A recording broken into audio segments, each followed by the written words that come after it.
Assalamualaikum warahmatullahi wabarakatuh. Perkenalkan, nama saya Farhan Al-Karim dari kelas Hukum Acara Perdata A, yang dimana selaku dosennya yaitu Pak Oni Udoyo, yang pada kesempatan kali ini saya ingin menjelaskan dan menjelaskan mengenai topik yaitu pembuktian dalam hukum acara perdata. Oke, yang dimana dalam pengertiannya pembuktian itu adalah proses membuktikan dan meyakinkan hakim tentang kebenaran dalil yang dikemukakan oleh para pihak dalam suatu persengketaan di muka persidangan. Jadi ini tujuannya untuk meyakinkan hakim dengan dalil yang kita kemukakan biar dianggap benar oleh hakim. Nah, dalam proses persidangan perkara perdata ini, para pihak yang berperkara akan melakukan proses pembuktian, yang dimana yang pertama itu dilakukan oleh penggugat, di mana itu harus menyajikan alat-alat bukti untuk mendukung dalil-dalil dalam gugatannya, yang kemudian dilanjutkan oleh pembuktian dari pihak tergugat. Yang kemudian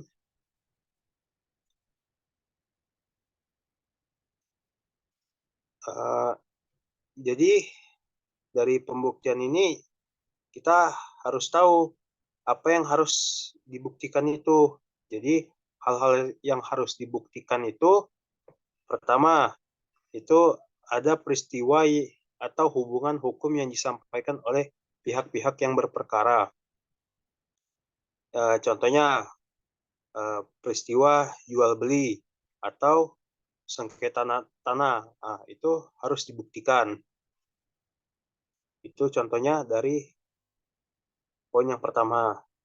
Kemudian poin yang kedua, hal-hal yang menjadi perselisihan atau persengketaan yang diajukan oleh pihak, akan tetapi dibantah oleh pihak lain.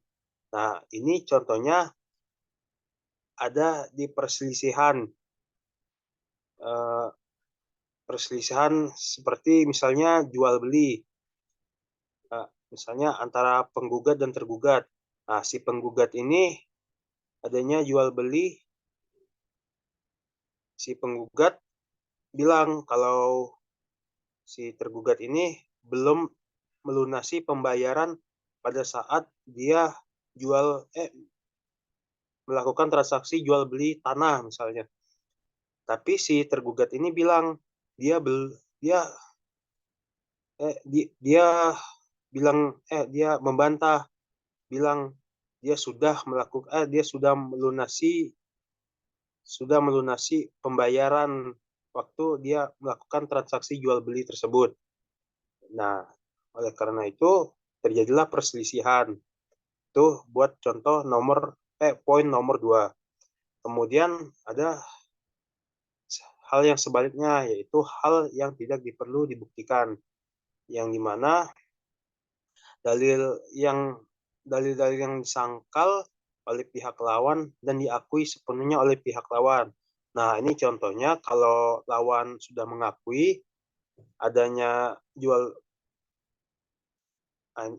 jual beli, kita cukup menyampaikan perjanjian waktu kita melakukan transaksi jual beli saja di depan majelis hakim.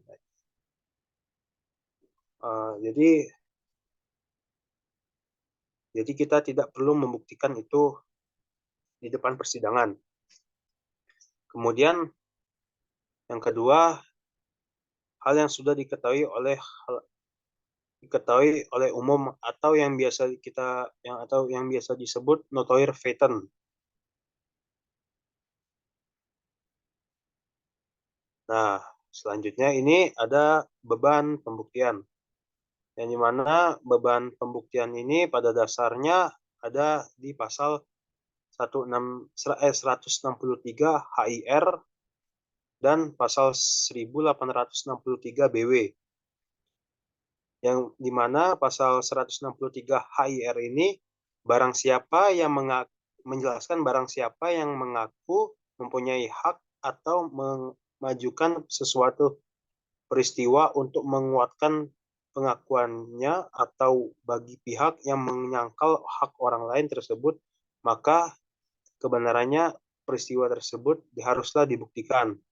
Nah, dari inti pasal 163 HIR ini, jadi siapa yang mengendalikan suatu hak atau siapa untuk menguatkan haknya atau membantah orang lain, dia harus membuktikannya. Kemudian pasal 1865 BW ini menjelaskan bahwa setiap orang yang mendalihkan mempunyai suatu hak atau untuk meneguhkan haknya sendiri maupun untuk membantahkan hak orang lain terhadap suatu peristiwa, maka dia wajib membuktikan adanya hak atau peristiwa tersebut. Nah, mungkin menurut saya ini inti dari kedua pasal ini hampir-hampir mirip. Jadi intinya ini siapa yang mendalilkan suatu hak, siapa untuk menguatkan haknya atau membantah orang lain, ya itu harus membuktikannya. Jadi bisa kita garis bawahi, untuk mendapatkan sebuah hak itu harus membuktikan. Oke, jadi kita lanjut. Lanjut, ini ada prinsip dalam pembuktian. Yang dimana prinsip dalam pembuktian ini ada di asas Audi et altram partem. Yang dimana asas pembagian beban pembuktian adalah kedudukan prosesual yang sama daripada para pihak di muka hakim. Jadi prinsipnya adalah kedua belah pihak diberi beban pembuktian yang sama-sama diberi kesempatan oleh hakim dengan alat bukti yang sudah ditentukan oleh undang-undang. Oke, mungkin sekian dari saya, kurang lebihnya mohon maaf.